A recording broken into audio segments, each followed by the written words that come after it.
I was the kind of child who always smiled when asked, the kind who said yes before she even knew what was being asked of her. I remember once, in 3rd grade, a classmate spilled paint all over his project, and mine too. I should have been upset, but instead I gave him my clean paper and started over. No one asked me to, but somewhere inside, I believed that being liked mattered more than being treated fairly. That belief stayed with me longer than it should have. They called me the good daughter, the one who never talked back, the one who helped in the kitchen, who got good grades, who didn't cause trouble. My sister had fire. She questioned, she resisted, she pushed, and I watched how it upset my parents. So I made myself smaller, quieter, easier to love. By the time I turned 18, I had perfected the art of pleasing people. My yeses came fast. My no's never arrived. I became what others needed, a helper, a fixer, a quiet shoulder. In college, I was the roommate who'd stay up late proofreading everyone's papers, the one who'd walk across campus at midnight to bring you soup when you were sick. I thought kindness was currency. The more I gave, the more I'd be valued. I mistook approval for affection. I mistook silence for peace. And when I got married, I stepped even deeper into that role. My husband was kind but traditional. He believed in clear roles, provider and homemaker. I told myself I didn't mind giving up my job, shelving my dreams, shelving my voice. It's what good wives do, I told myself. This is love. But deep down, a part of me began to dim. I became the woman who made every birthday cake from scratch, who packed the perfect school lunches, who remembered every anniversary and never forgot a thank you note. I became the woman who said, "It's okay," even when it wasn't, who apologized just to smooth things over, who smiled when she wanted to scream. I heard parts of myself so deeply, I forgot where I'd placed them. I stopped painting, I stopped journaling, I stopped meeting friends just for coffee and laughter. I even stopped looking at my reflection too long, not because I didn't like what I saw, but because I didn't recognize her anymore. I remember one night around 47, lying in bed wide awake staring at the ceiling fan as it spun. My husband was asleep beside me. The kids had long gone to bed, and I just felt hollow, not angry, not sad, just empty, like a house with all the lights off. That was my first real moment of recognition that something wasn't right, that I was tired, not from work, but from the weight of being everything for everyone. But still, I did nothing. Old habits die hard, and pleasing others had become my identity. You see, when your whole life is built around meeting others' needs, you forget how to name your own. You stop asking, "What do I want?" because you've trained yourself to ask, "What do they need?" It took another decade, another 10 years before I finally broke. It happened on an ordinary Tuesday. Nothing dramatic. I was grocery shopping, pushing a cart down the cereal aisle. A young mom was next to me, struggling with a toddler and a crying baby. I leaned over, picked up the pacifier the baby had dropped, and handed it to her. She looked up at me and whispered, "Thank you, I'm so tired." And I just started crying, right there, in front of the Cheerios, sobbing, because I knew that tiredness, not just physical, but spiritual, the kind of tired that comes from always giving, always bending, always putting yourself last. I went home, sat in my parked car in the driveway, and I said out loud, "I don't want to live like this anymore." That was the beginning, not of a revolution, but of a soft rebellion. I didn't run away. I didn't scream or slam doors. But I started saying one small word I'd never allowed myself to say before. No. At first, it felt foreign, like wearing shoes on the wrong feet.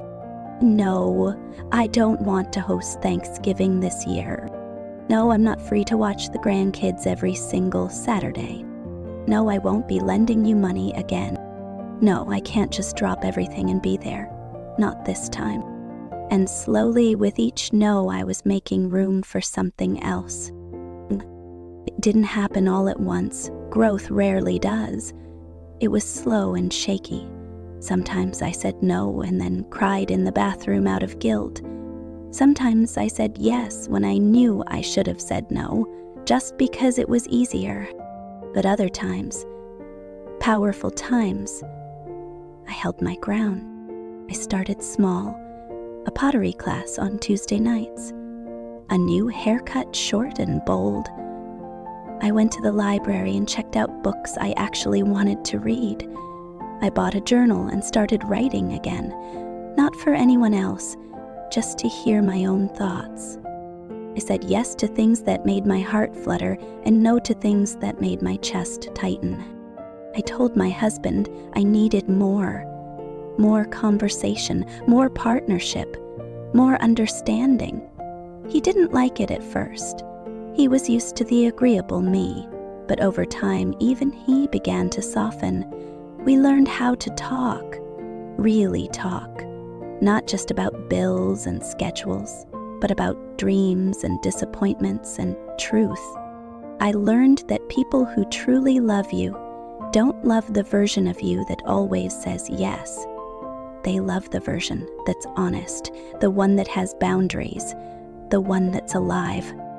I lost a few friendships, the kind that only survived because I was the one always giving. But the ones that stayed, they grew stronger, realer. They began to see me, not just what I did for them. And something unexpected happened. I began to laugh more, not polite, quiet laughs, real ones, the kind that crinkle your eyes and shake your belly. I started painting again. I hadn't picked up a brush since my 20s. I wasn't great, but I was joyful. I went on a trip, alone, just me in a suitcase. I sat by the ocean, and for the first time in decades, I felt like I was exactly where I needed to be, with myself. I began dancing in the kitchen again, barefoot, hair messy, music loud. I cooked for joy, not obligation. I bought a pair of red shoes just because they made me feel bold. You see, there's this lie we're taught, especially as women, especially as daughters and mothers and wives, that our worth is measured by how much we can give, how quiet we can be, how well we can accommodate. But the truth is, your worth isn't in what you do for others. It's in who you are when no one else is watching. It's in how you talk to yourself at night, how you care for your tired soul, how you stand up when your knees are shaking. And I'm learning, still learning, to love that woman, the one who doesn't rush to fix, the one who asks for help, the one who says, I matter too. Now, when I wake up, I ask myself, what do I need today? Sometimes it's rest, sometimes it's movement, sometimes it's saying yes to a friend or saying no to a favor. But every choice I make now comes from a place of honesty, not obligation. I'm 68. I've lived a lot of life. And if there's one thing I know for sure, it's this. You can't pour from an empty cup. You can't spend your whole life giving away pieces of yourself and expect to feel whole. There is nothing noble about being drained, nothing holy about always putting yourself last. We were not born just to serve. We were born to live. So if you're listening to this and you feel tired in your bones, tired in your spirit, maybe it's time to check in. Ask yourself, when was the last time you did something just for you? When was the last time you said no and meant it? When was the last time you felt truly seen? Not for what you do, but for who you are. If it's been a while, let this be your invitation. You don't have to burn everything down. You don't have to become someone else. You just have to come home, to yourself. Start with small things. Make your own cup of tea before you make everyone else's. Sit in silence for 5 minutes before jumping into chores.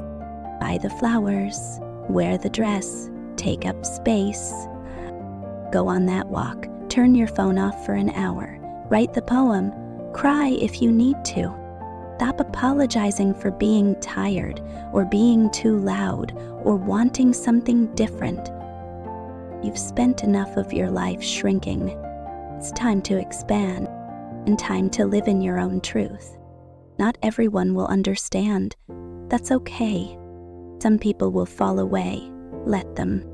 The ones who love the real you, they'll stay, and new ones will come. Because when you start living authentically, you become a magnet for joy, for peace, for connection that isn't based on performance. You begin to glow in a way no amount of people-pleasing ever gave you. So here I am now, still learning, still growing, still unlearning all the ways I believed I had to earn love. But more than anything, finally free.